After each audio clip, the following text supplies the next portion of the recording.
Sojourner Truth was one of the most prominent abolitionist and women's suffrage public speakers in the 1840s and 50s.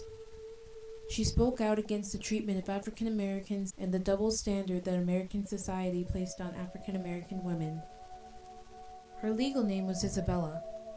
She was born into slavery and switched masters a few times before she was brought into the Dumont household in New York. The state eventually created a law that called for the emancipation of slaves born before 1799. Since she was born in 1797, she was included. Unfortunately, John J. Dumont chose not to free her, even after he promised to do so.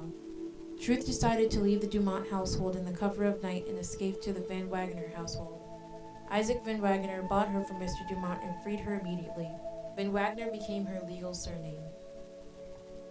In 1834, she then began to have visions that revealed the role God intended for her to play for the remainder of her life.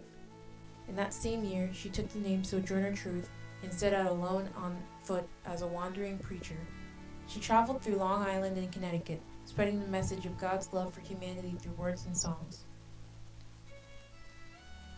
In the winter, Truth joined a communal farm in Northampton, Massachusetts, and met with other abolitionist leaders like William Lloyd Garrison and Frederick Douglass.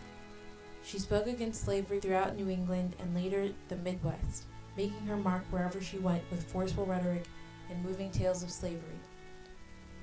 She was able to support herself through her travels by selling copies of her autobiography, Narrative of Sojourner Truth, a Northern Slave, which she had dictated to her white abolitionist friend, Olive Gilbert, because she was illiterate. Truth played a leading role in the women's suffrage movement. Her famous speech, Ain't I a Woman, from an 1851 convention where male speakers had labeled women as inferior to men, addressed the issues of black rights and women's rights, arguing that she, as a black woman, did not receive the same kind of treatment that white women received and was punished along with the rest of the male slaves, though she was a woman.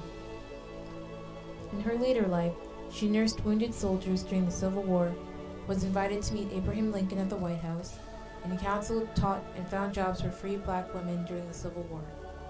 She continued selling her book until her death on November 26, 1883.